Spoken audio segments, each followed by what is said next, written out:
So, we have seen this Meyerson lemma, which is actually characterizing the DSIC mechanism and giving two properties, that the allocation function has to be monotone and the payment, once you have fixed the allocation function, your payment is also sort of fixed except for that constant term.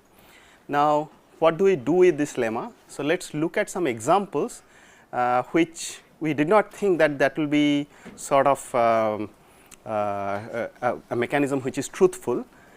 So, I am just going to show you some examples, some example mechanisms which are truthful for selling the single object. Okay.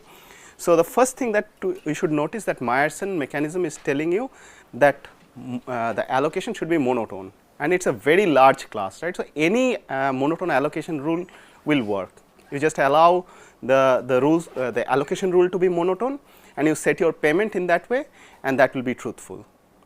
So, any monotone allocation rule is implementable by Meyerson's lemma. Okay. So, one specific thing is constant allocation rule, of course. Your payment will also be constant or 0 depending on what you choose, but that is not very interesting. So, dictatorial. So, is the dictatorial rule monotone? So, what does monotone mean? That your probability of getting the object, so there is exactly one object, the probability of getting the object never goes down. So, it can only monotonically increase. So, in constant allocation rule, if you have a constant probability that I will no matter what the valuations are, I will always give with 0.5 probability to player 1 with 0.5 probability to player 2. Fine, that is a constant allocation rule. You calculate the, so that is definitely a monotone non-decreasing allocation rule. Dictatorial, it means that you give the item to one specific agent, no matter whatever that agent's valuation is. So, that is also monotone, it is flat for that agent 1 and for everybody else 0. Yeah, not very interesting, but still these are things. Now, the second price auction, right. Why, I mean now I am connecting it back to the original point that we started, that your allocation rule is the step function, and if your type is so, let us say you are the agent who is the highest bidder, then you are making this amount of payment, just pictorially saying that this is the allocation rule. So, according to Meyerson, assuming that the P, that constant term in your stuff is 0, then you are just making this much amount of payment, while your total the first term, that is the valuation term, is this. So, therefore, this red region is your net utility. Right. So, the thing to notice here is this allocation function is a monotone non-decreasing function again. And the second price, which is okay. So, what is this? So, why is this payment second price? Because this height of this allocation is 1. This is the unit step function, and the amount of payment that you are making, this height is 1, and the width of this rectangle is the second highest bid, right. So, you are paying the second highest bid. So, that is the second price auction. So, it is a special case of Meyerson, when you have the allocation function which is monotone and it is a unit step function.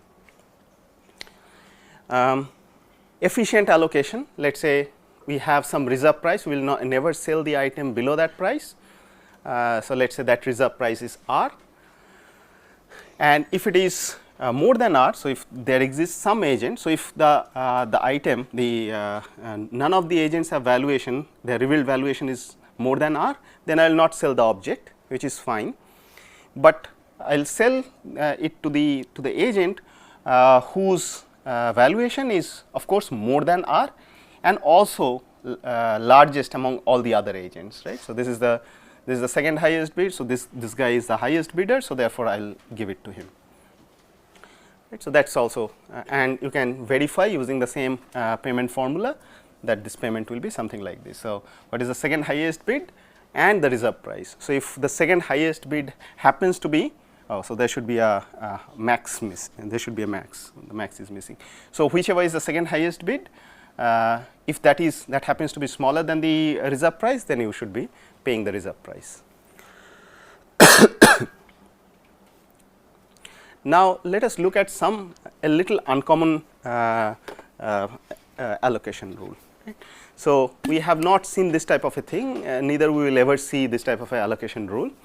So, suppose I ask, so there are two agents, the allocation can be either you give it. So, so the allocations can have all this type of numbers, where A0 is the probability with which you do not sell the object, A1 the probability with which you give it to agent 1, and A2 is the probability with which you give it to agent 2. Now,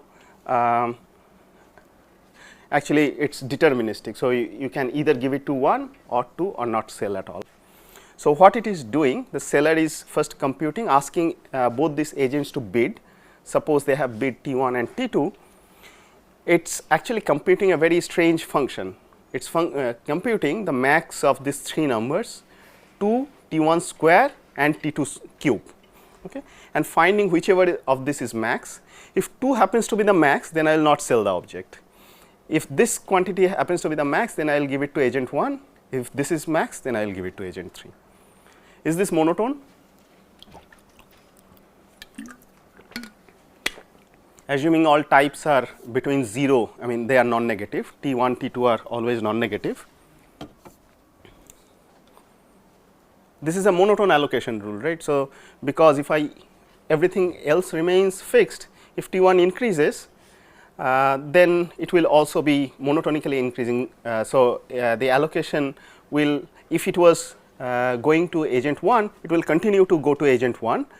If it was not going to agent 1, then there will be a certain point after which it will start giving to agent 1, similar for agent 2.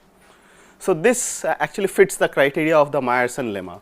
This is an allocation rule which is monotone, and you have a fixed tie breaking rule, and so player 1 gets the object if this is true. And once you have this, then I think creating the payment formula, you already know the integral. It will look very ugly, but still it is possible to find payments where you can implement this allocation rule.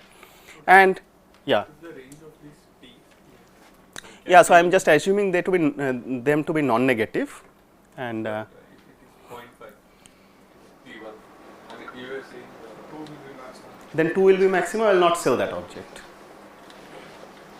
I mean this has nothing to do with revenue maximization or whether people will participate or not. I am not considering anything of that sort. It is truthful, that all I can ensure.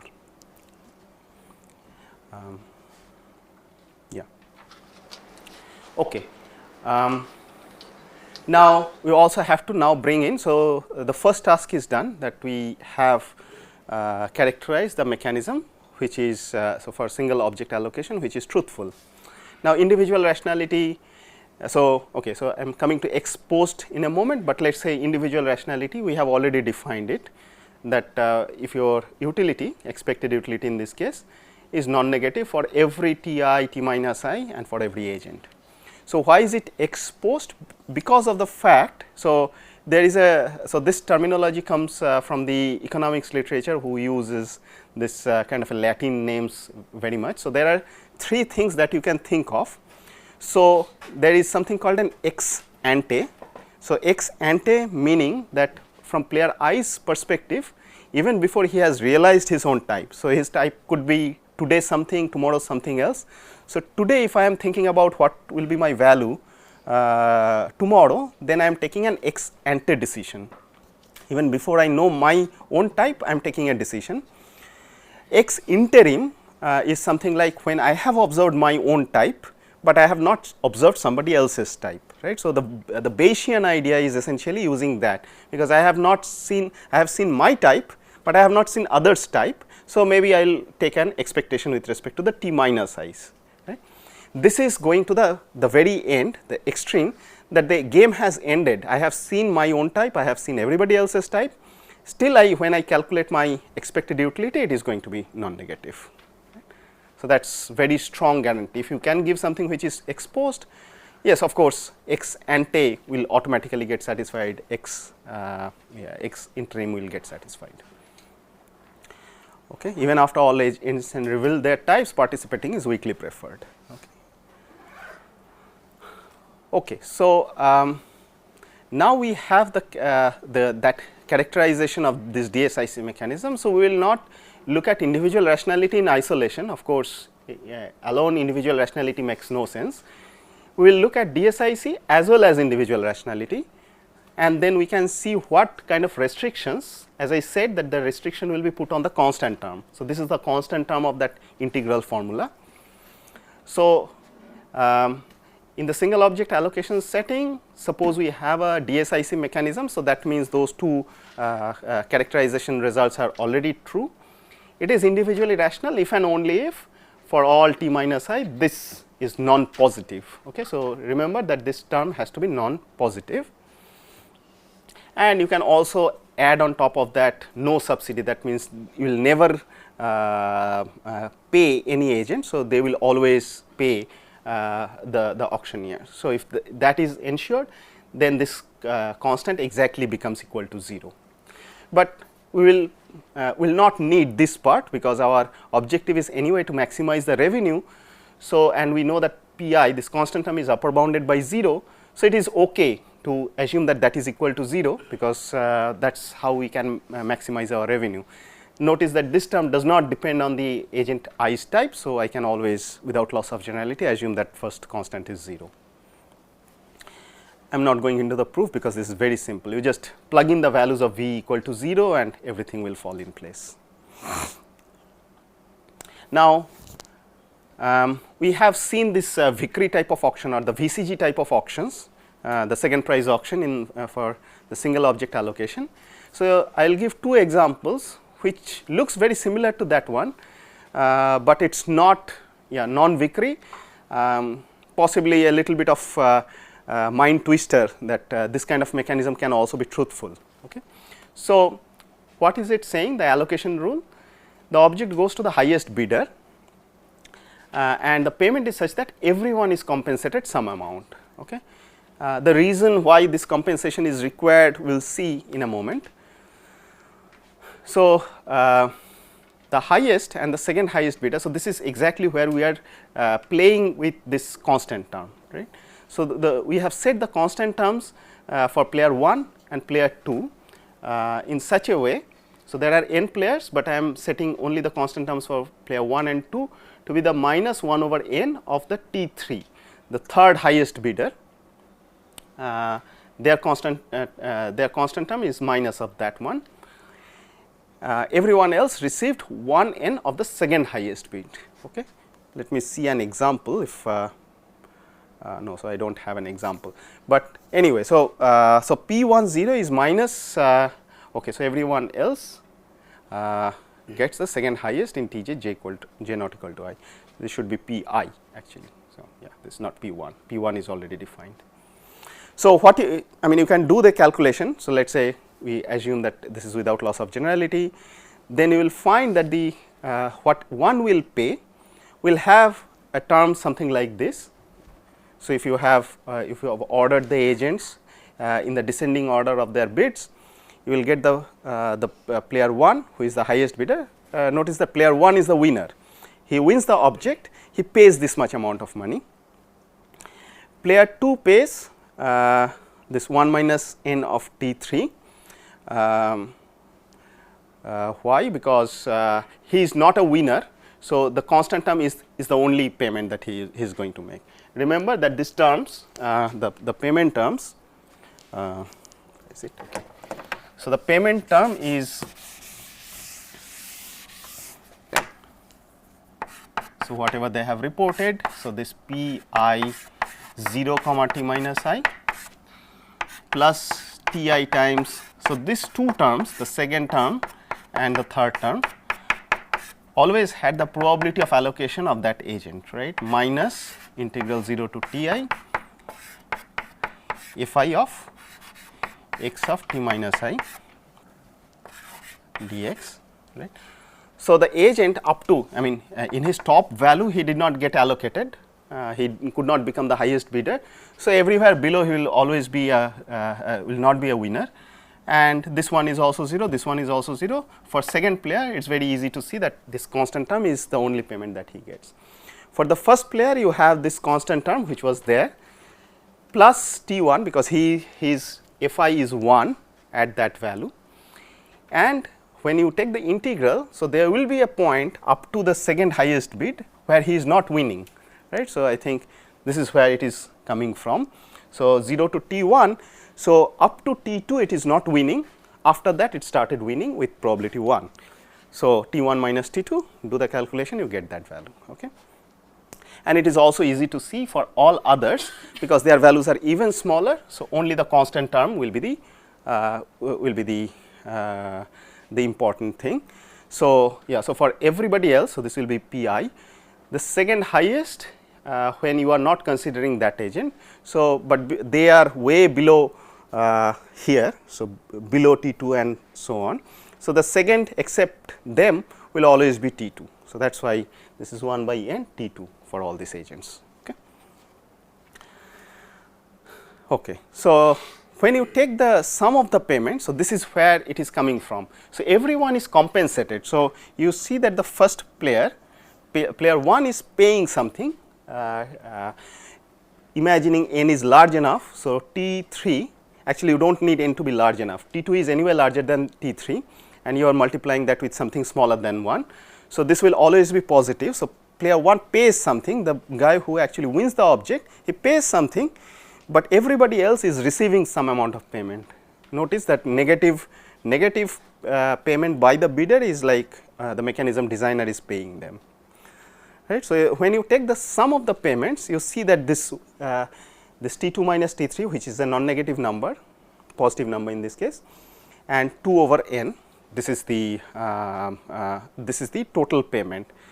If you increase the number of bidders, this is almost like 0. So, this is very close to that budget balance condition that we defined at some point, that the sum of the payments of all the agents, you are not, the mechanism designer or the auctioneer is not accumulating money, it is redistributing money. So, it is accepting payment from one, redistributing, paying that back to other agents in such a way that as you have larger population, you do not accumulate anything. So, in the limit you will not accumulate anything. Okay. So, this is still a result which is sort of a tending to 0, it is not exactly equal to 0, and this is also a deterministic mechanism. So, you are always going to give it to the highest bidder, something like the second prize auction, right. But our characterization result was actually true for any randomized auction as well. So, Fi was a probability that you will give this item to agent, any agent. So, therefore, we will also look in the second example some randomized mechanism where we want to redistribute the money, right. Okay. So, this is the second example. So, now we can allow, so the giving it to the highest bidder is a monotone allocation rule. So, because if his valuation increases, you will still give him that item. If that agent is not the highest bidder, after a certain valuation you will start giving that agent. So, therefore, that is a monotone rule. Look at this one. So, I can give the item. So, here I am not giving it to the highest bidder always, I am giving it to the highest bidder with probability 1 minus 1 by n, and with this remaining probability to the second highest bidder, right. Is this a monotone rule?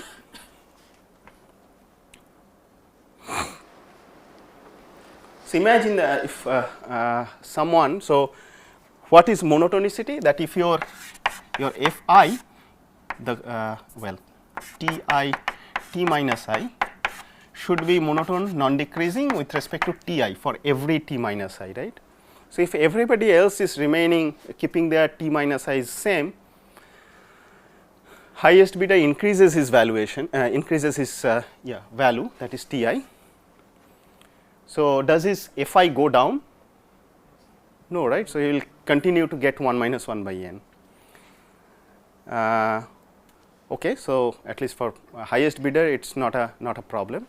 For the second highest bidder, I mean, we are assuming n to be larger than 2, otherwise it is no longer an auction.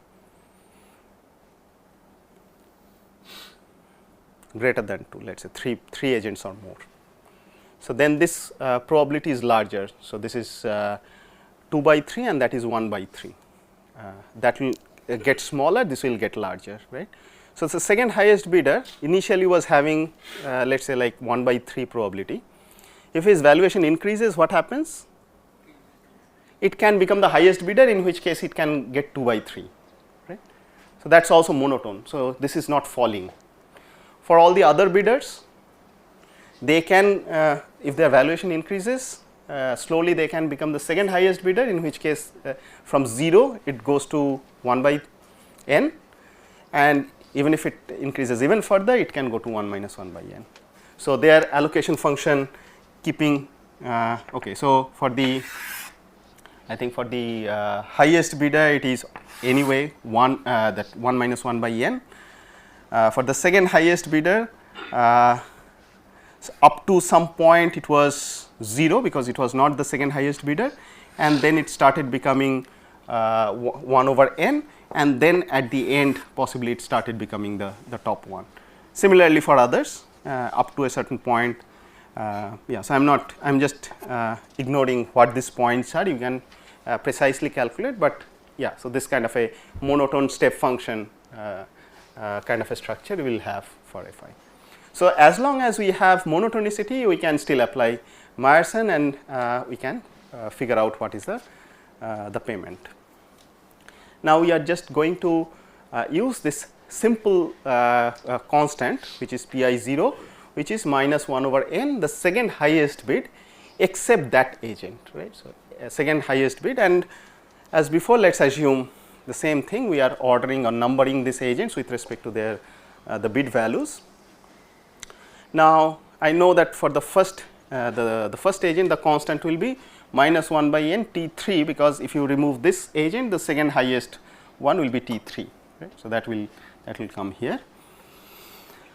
So, he starts becoming the winner starting from yeah. So, no, so this is just the probability that he Fi times Ti, that he is actually the highest bidder. So, therefore, he will multiply this probability is 1 minus 1 by n times his bid, which is T1, and this integral will have two different components. So, he was the second highest bidder between T3 to T2. So, he is increasing his valuation when he is not even the second highest bidder below T3, his valuation is so his probability of allocation is 0. When he crosses T3 but below T2, he is getting, he is the second highest bidder. So, he gets with probability 1 over n, and when he becomes from T2 onwards to T1, he becomes the winner, there he gets 1 minus 1 by n probability, right. So, you simplify, you get that value. Similarly, you can calculate for player 2. So, because even if you remove player 2, the second highest bidder will be T3. So, that is the constant term. The other terms you can calculate in a very similar way. For the all other agents, this second and third term does not exist, because they are never going to be the winner. So, it is only the constant term, this term, which will be showing up, and that will be from 3 to 3 onwards, the second highest except that agent is T2. That is coming here. So, what is the sum of the payments here? 0, right. So, you have all the other agents which are n minus 2.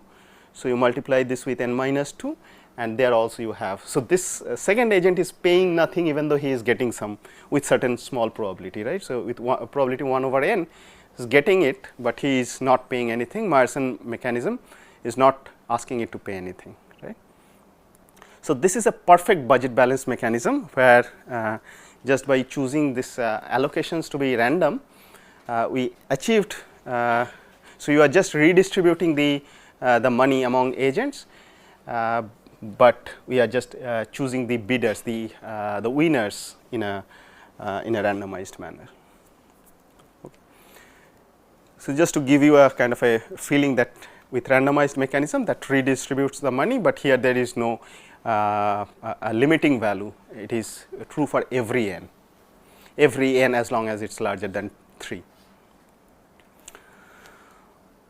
Okay, so, let us now get back to the original question of optimal mechanism design. So, now we have seen a few examples of mechanism which satisfies Meyerson lemma, and that is DSIC, and we also know what condition needs to be satisfied for this constant term.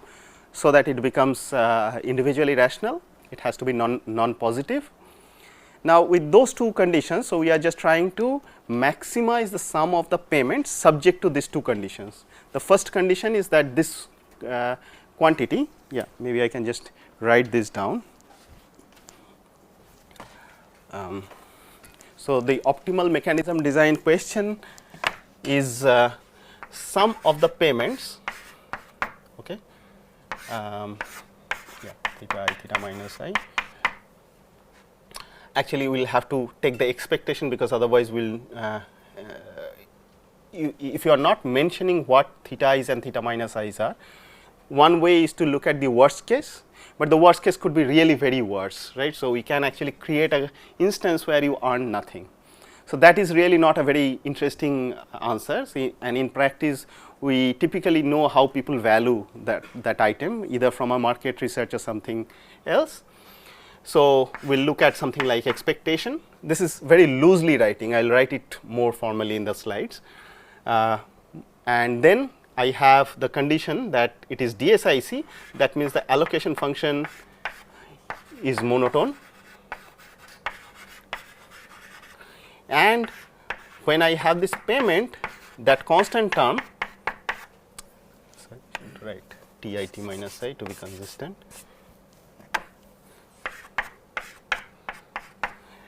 This has to be non-positive to ensure individual rationality, right. So, this is the IC condition and this is the IR condition. Now, one thing that we can immediately simplify is, because our objective is to maximize the revenue, I can set this to be as high as possible, which is 0. So, I actually remove one of the variables from my optimization problem. All that I need to ensure is that I maximize the expected revenue subject to the condition that this allocation function has to be monotone. And that is going to be the exercise next. Okay. The question, okay, so as I said that the auctioneer has some knowledge, and if we assume that the auctioneer has no knowledge, then one option is to go for the worst case scenario, but the worst case is really very bad. So, therefore, it does not make sense to actually maximize according to it. What is assumed in all revenue maximization literature is that, suppose there exists a common prior distribution. So, this is the setup that we have used when we discussed about the Bayesian incentive compatibility, right. So, we had the same condition satisfied, that we have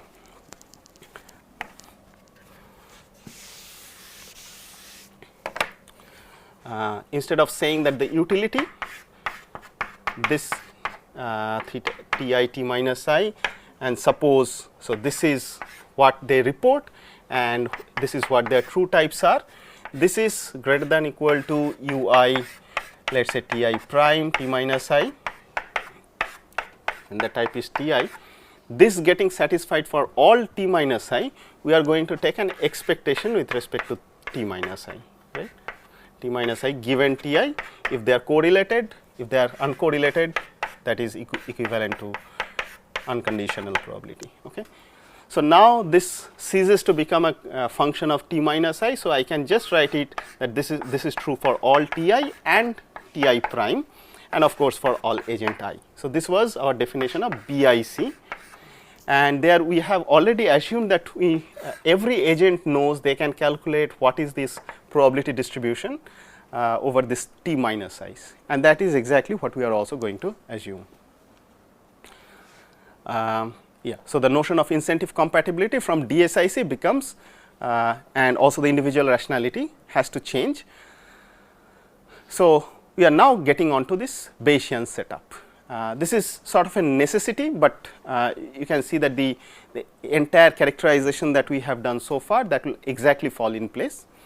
So, we still have the same type, but we also have a common prior G. So, the distribution, the joint distribution of all the types over this T, and capital G minus I is the conditional distribution of over S minus I given I's type is Si. This is also quite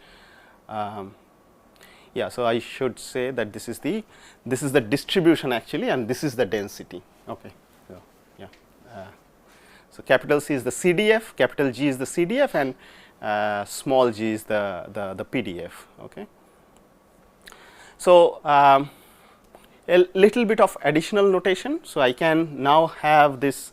So we still can have this original allocation, which was like Fi, that Fi function, but given that now we already have an expectation, so we already know that what is the distribution over S minus I, the other agents, I can actually calculate what is my allocation. So what is my expected allocation if my true type is Ti and I report Si. So how should I calculate that? I will look at this this probabilistic allocation. So at some Si and S minus I, I look at what is the distribution of S minus I when my true type is Ti, right. So suppose I have reported Si, which might be different from my true one. So that is giving me some allocation, but when I take the expectation with respect to S minus I get this this allocation. So this is what I am going to call the expected allocation. So prior on the types of the other agents, the first one is the original in the non-Bayesian setup, what was the allocation. Okay. So this is what we are going to call as expected allocation. Now similarly, you can also think about what is the payment, and that is exactly what we are using this pi with. Don't confuse this with the initial pi. In the absence of any better notation, I am just using that pi. So that is also using the same thing. Ti is the true type of that agent, and if he reports Si, what is the payment? So this internal term, this inside term is the payment that he gets for a specific Si realization, his report Si and this realization of S minus I. Take the expectation with respect to G minus I, which is a common knowledge because it's a common prior, everybody knows it. So you take the expectation, that is your expected payment. Okay. Now I am going to recast all the problems in terms of this expected utility, because now from agents I's perspective there is no longer any S minus I, right. So I have just taken the expectation over everything else. All that I care about is what my type is, true type is. If I report Si, what is the expected allocation that I get, and what is the expected payment that I am supposed to make under this scenario. This utility is my expected utility, which I am trying to maximize now. So the Bayesian incentive compatibility, which we have written here in this way, you can, when you expand the utilities in terms of the Ti, Fi, the way we have defined there, and take the corresponding expectation, you exactly get this term. So what it is saying is that if your true type is Ti, if you report it truthfully, you get the expected utility, which is on the left hand side. It must be at least as much as when he reports something else, which is Si. Okay. Now F is Bayesian implementable if there exists some P such that F comma P is BIC. So still the mechanism is F and P.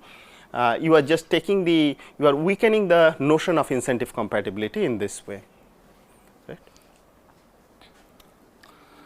And so we will, to make the math simple, we were just going to make some simplification. The priors are independent, so therefore you can write the joint distribution as product of the marginals and everything. So there is the conditional becomes done conditional 1. Okay.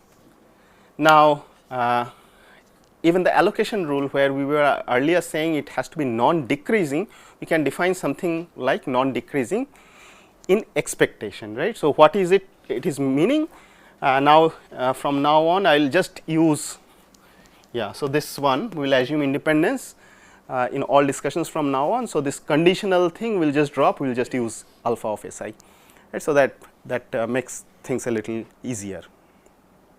The allocation rule is now, so you are looking at this alpha I Si. When your Si is smaller than Ti, you will have this monotonicity condition satisfied.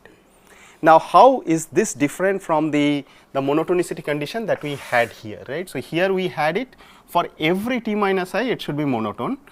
Here we are saying that it is only satisfied in an expectation. So, let me give you an example to show, to illustrate this. So, there are two players. The first, both the players have 5 different valuations, starting from the left to the right, increasing. Let us say valuation is T1 is 1, 2, 3, 4, 5 possible things, and here also 1, 2, 3, 4, 5. So, this is actually showing all possible value combinations that they can have, right. So, is this a monotone allocation rule? Oh, so I did not explain what 1 and 2 means. So, the places, so let us say a valuation profile shows up, T1 is 3 and T2 is 1. In that case, I give the item to agent 1. So, 1 means that it goes to agent 1 and blank means it goes to agent 2. Right. So, is this a monotone allocation rule? And okay, so you also have to say this what is the common prior. The common prior is uniform over all these 5. So, the probability mass is uniformly spread across all these 25 squares. How? Okay, let me just walk you through what it means.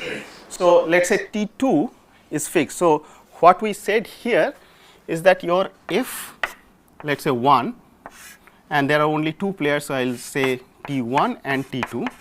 You fix a value of T2, see whether T1 is monotonically increasing or not, monotonically non-decreasing or not. Is that true? Just for the first component, it is true. For the first, Like if I only consider changing T1, then the values it takes is 0, 0, 1, 2 and 3. no. So, this Number of ones denotes the value for T1. Yeah? no. So, this is the place where the allocation happens. So, this item is given to player 1. So, here player 1 does not win, actually player 2 gets the item.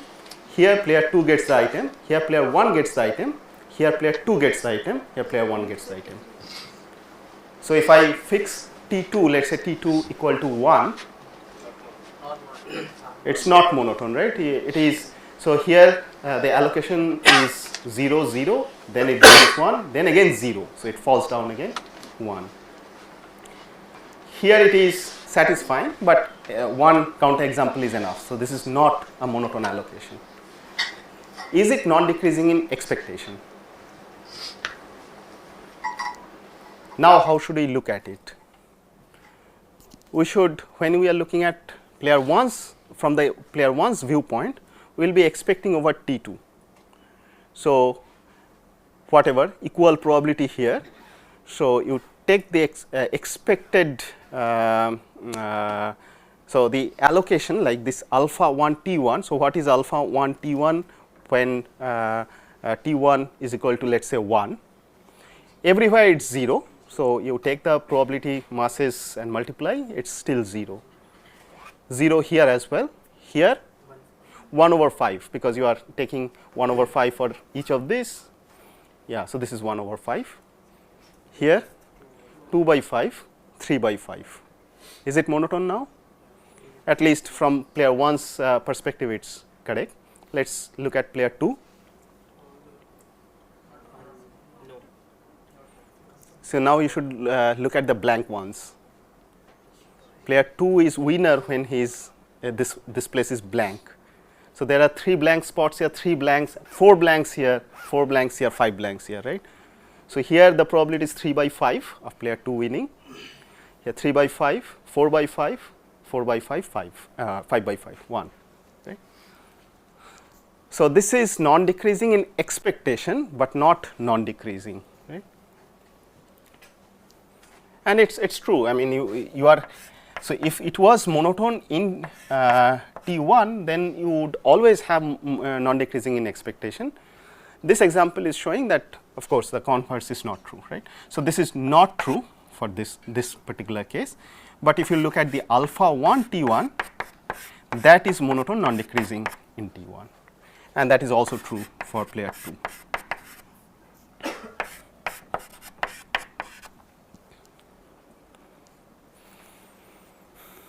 Okay, so the idea between this non-decreasing in expectation, so this is a weaker condition. So if you had this original one, that would always satisfy this NDE condition, but because we have made our condition weaker, now we can actually accommodate more mechanisms. Original ones that were in the original Meyerson setting, whichever mechanisms we had, the second prize auction, all those kind of strange auctions, they are all non-decreasing in expectation. But now we also have something more which are non-decreasing in expectation. Now you can actually cast the same Meyerson problem even in this BIC setup, and the proof is exactly the same. So I will not get into this. This will be a good exercise if you want to do in the tutorial session, that it will be BIC, the condition that we just discussed in the previous slide. F has to be non-decreasing in expectation, something like this, and Pi satisfies. Now we do not want any condition on this Pi anymore, pi I, which is the expected version of the payment, that has this very similar integral formula structure. So this is sufficient. Now I can actually cast my problem in terms of maximizing the sum of this payments, sum of these payments, subject to the condition that F is non-decreasing in expectation, because that is all we care about. And since we are also looking at this expected setup, you can imagine that the individual rationality which we were defining earlier, so the individual rationality, as I said, which was earlier ex post individual rationality, now it has become interim individual rationality. That means there you could see everybody else's type also, then see whether your utility is non-negative or not. Here we are weakening by saying that you take the expectation with respect to the other agents. So that is, I have observed my type, but I have not observed others' types. So I am taking the expectation with respect to it, and that is non-negative. Okay, so that is the weaker version of this the earlier individual rationality. Okay, so now the question is, so and again a very similar kind of a lemma that we have seen before. So this will only add this third condition, that this payment, the constant term of the payment should be non-positive. So if that is the case, then I have a mechanism which is BIC and IIR. If F is non-decreasing in expectation, this satisfies this integral formula, and also pi I should be non-positive. Now we are actually in a position, now we can state the so I am not going into the proof sketch, it is very straightforward. Now it is the optimal mechanism design problem. We will set it up in the form of a optimization problem and try to solve it using whatever observations we can make. So to develop this slowly, we will first go we will look at the single agent problem.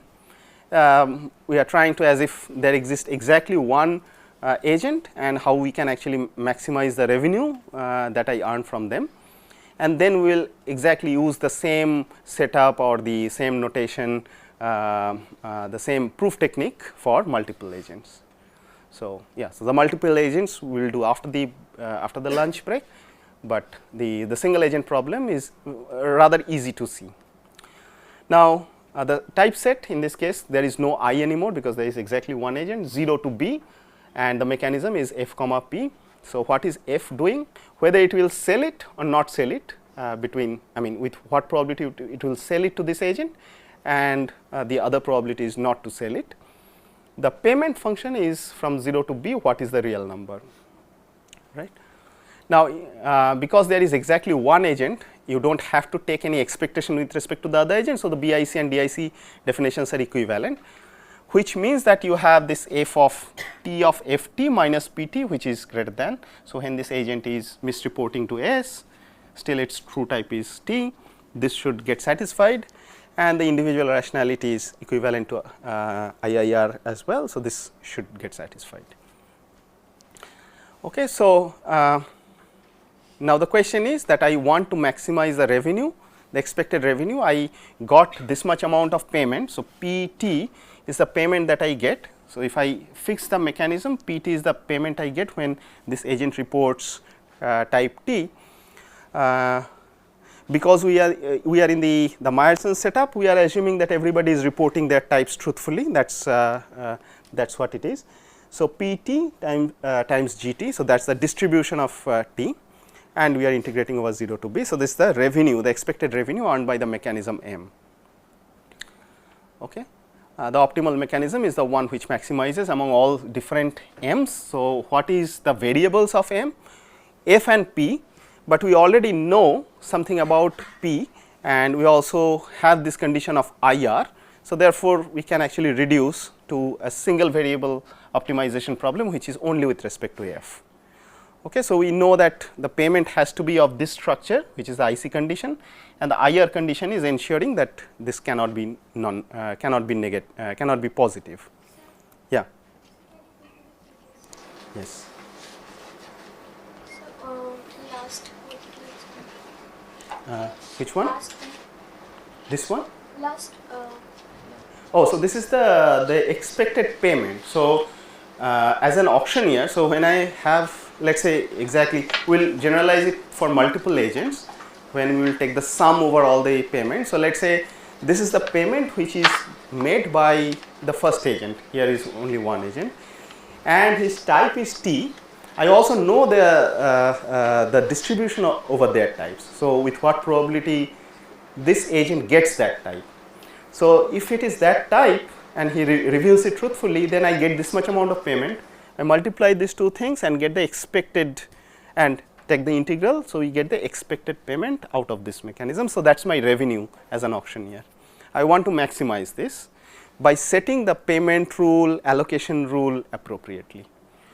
And the two conditions that I want to satisfy, one is the IC condition and the other is the IR condition. As I wrote, that is the expected sum of the payments I want to maximize subject to the IC and IR conditions, for which I already know due to the Meyerson result what is the exact payment structure and other structures. Okay, so this is the observation that since we are trying to maximize the revenue, I will set P0 as high as possible. So, because I want to maximize it, why should I even keep anything negative, because that is going to reduce my revenue. So, that rules out one variable from this. So, this is going to be 0. The only variable that I am left with is this F. So, therefore, my optimization problem is fairly simple. Now, I just want to look at this term. Just let me go back to the original problem. So, here I want to maximize this, where I have replaced this with those integral formula, and the P0 term disappears. The only constraint that we have is what? So, let us say go back to this payment, we have this sum, this is the expected revenue, but we also need to satisfy. So, we have already incorporated the condition for individual rationality, that is taken care of, but incentive compatibility condition we have not taken care of yet. What do we need for that? What were the conditions for incentive compatibility? The Meyerson had two conditions, right. So, the first is the allocation should be monotone. So far we have not used any such condition. So, we have to maximize this subject to the condition that F is monotone. So, this is an important thing. So, we need to maximize this expected revenue. So, here I have just replaced this PT with what we have here, just simple substitution, and then we need to maximize this with respect to F, and yeah. So, that is with respect to F, but subject to the condition that F is monotone non decreasing. Okay. So, that is an important thing. Okay. So, the rest of the thing is actually a little bit of kind of a algebraic manipulation, but so there is a reason why we actually come to this particular form. So, that is why I would like to have so how we actually can come from this expression to this expression. So, we can actually replace it in a little nicer way. So, let me just show you how this stuff is done. there is a name for this function, and if you come across all the books or literature on Meyerson auction, you will see this particular term, this particular expression within this bracket is called the virtual valuation. So, this is called the virtual valuation of this agent. So, how does it come about? Let us start from the original expression of the expected payment, right. So, we just replaced right. So, you had this 0 to beta, that integral term. So, yeah, so that 0 to beta is missing. I will correct them, but yeah. So, this imagine there is a 0 to beta integral here as well, and then you have just replace the payment term here, and you have this GT dt. So, you can expand it out. The first term will be just this one. The second term we are just going to switch the order of the integration. What we have done is, so the inner integral is going from 0 to t, and the outer integral is going from 0 to beta. So, that means if you draw these two different things. So, this is the direction x, and this is the direction t, right. So, you have, so what is the integral, the integrable area? So, you have x running from 0 to t. So, x is running from 0 to t, this is the x t equal to x line. So, you will take this slit, and then you are moving this t from 0 to beta, right. This is 0 to beta. So, this is also from 0 to beta. So, you are actually covering this entire space here. So, this change of variables is actually changing it in the following way, that instead of integrating over x first, you are going to integrate over t first, that is t goes from x to beta, that is the inner integral, and then you move the x from 0 to beta. Why is it useful? We will see in a minute. So, once you do this, you just switch the order of integral, you have GT. So, you know that this is the maximum value that it can attain, and because GT is just the density. So, when you integrate, what do you get? The CDF, right. So, you get the CDF. What is the value of the CDF at the maximum point? It has no. CDF is always increasing, right. So, CDF goes to the maximum value. If beta happens to be the end of your support, then it becomes 1. So, this integral, if you just look at it, it will be capital G. So, this blue part will be capital G, and it will be evaluated at beta minus the capital G at x. So, at beta it will be 1, right. So, yeah, I am just these are all running variables. So, you can always change this into t, so that it falls in place. So, that gx dx will become this 1 minus gt, and this is exactly where the gt term is coming in from for the virtual valuation. So, what is something that we are doing? So, we have this gt times ft, and now what we are going to do is we are going to take this gt out. So, the first term I have not touched anywhere, the second term I have manipulated a little bit, and then you take the gt out, you have t minus 1 over that strange thing, whatever that is. So, this quantity, notice that this is slightly less than your true valuation. So, this is called virtual valuation because it depends on what distribution you have, but it is slightly less than what your true valuation is, because all these numbers have to be positive, right. Okay. So, this is what it is. So, that so if we go back, this is the expression. So, you can write the expected payment maximization problem as some quantity which is a function of your t, the virtual valuation, times the probability with which this particular t will realize. So, this is the distribution of this t, and this is the probability with which you will sell this object. So, there are two different types of probabilities here. So, this is the allocation is also probabilistic, and also your t's are getting realized in a probabilistic manner. But at least we have a little nicer structure. We have this structure. So, the optimization problem that we are trying to solve here now is that you can replace this with W of t, which is the virtual valuation, times g t times f t, this whole integral. All that you will have to decide is when to sell that object or when not to sell that object, right. So, because you have only one agent, the only decision that you are after is that when to sell it and when not to sell it. You will have to ensure that f is non decreasing. So, suppose this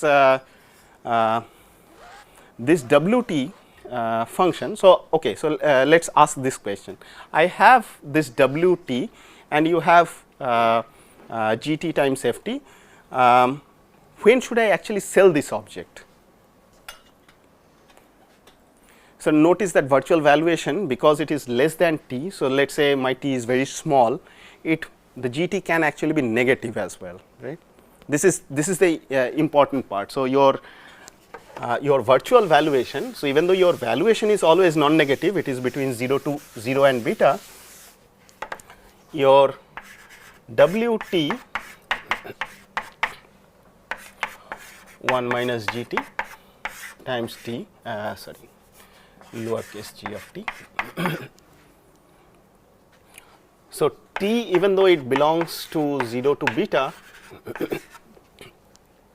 w to t can become negative in some cases, right, particularly for valuations which are very close to 0. So, should I give the item to that agent? So, what will be, so for now just forget about this non decreasing part, let us just try to optimize this function, forgetting about that non decreasing property. So, when should we sell that object, when we should not sell that object?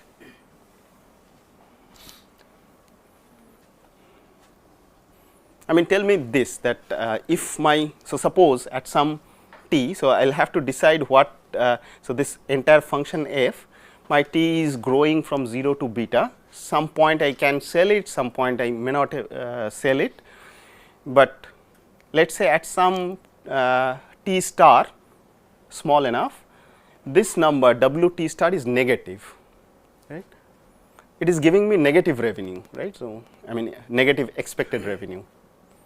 So, when my w t is negative, I should never sell it, right.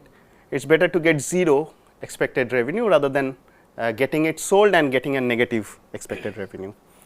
So, it is pretty clear that whenever my w t is, let us say, negative, do not sell,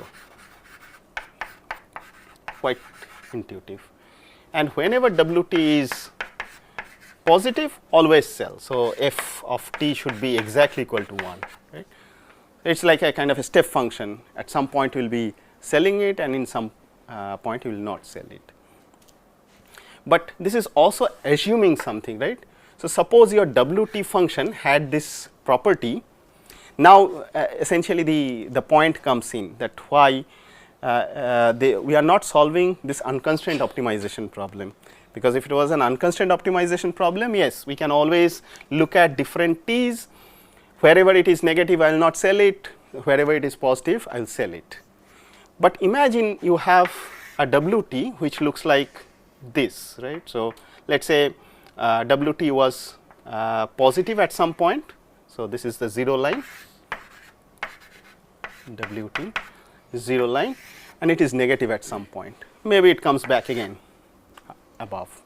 So, what I am saying is that according to this rule, I will sell the object in wherever it is positive, right, but I will not sell here.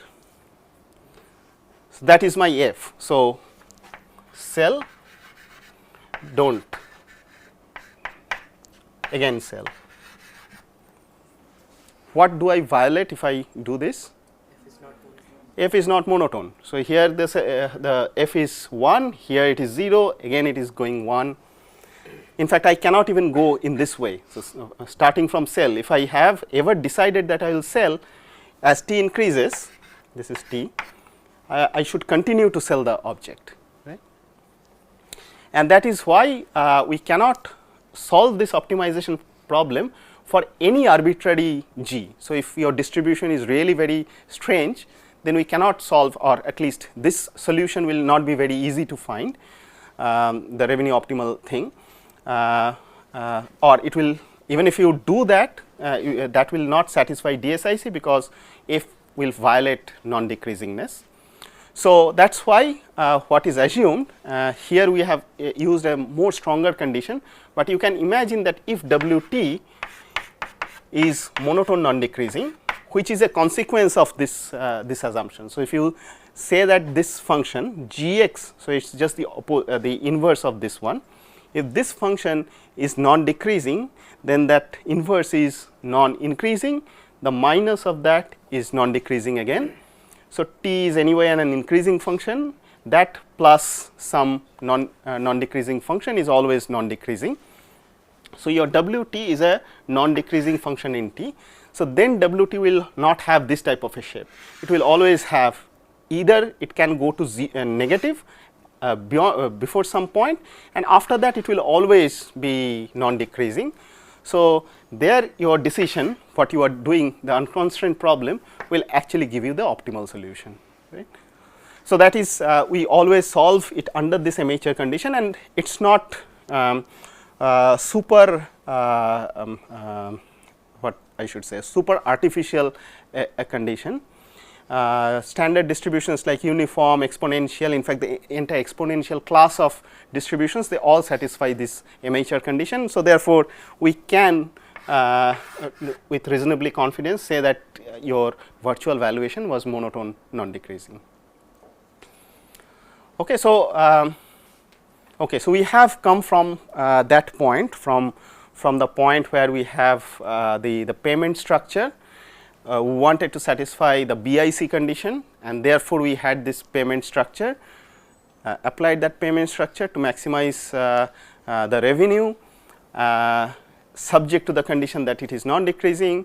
And now, if we assume that the distributions are, the distribution of these t's are of a special type, which is this amateur condition, which satisfies this monotonicity of the virtual valuation, then we can solve this problem. So, you always sell. So, this essentially happens to be the optimal mechanism, right. So, you can actually say that this there exists.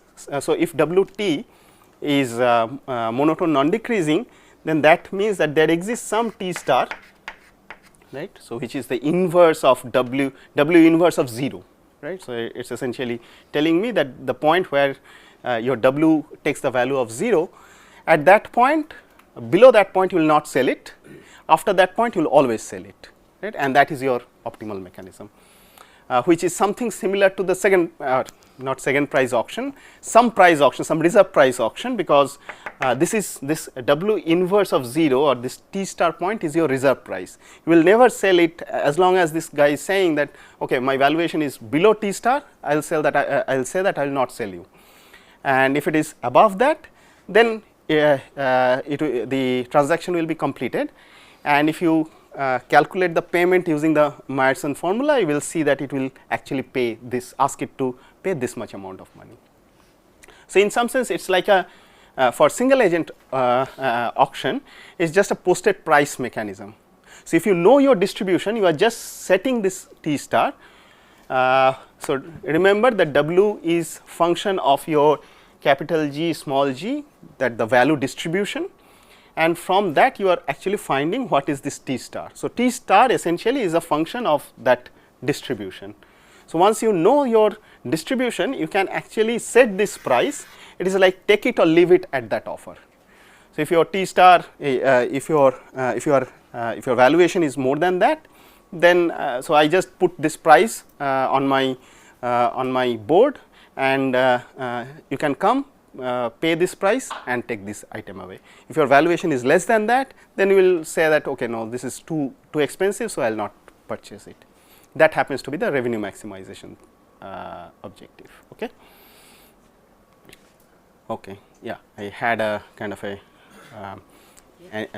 illustration of saying that what is this. So, what is that x star where you get this exact point, right. So, it is actually equal to 0. So, this is essentially the quantity, the second part this one, and this x star is essentially the t star that I was talking about. Okay.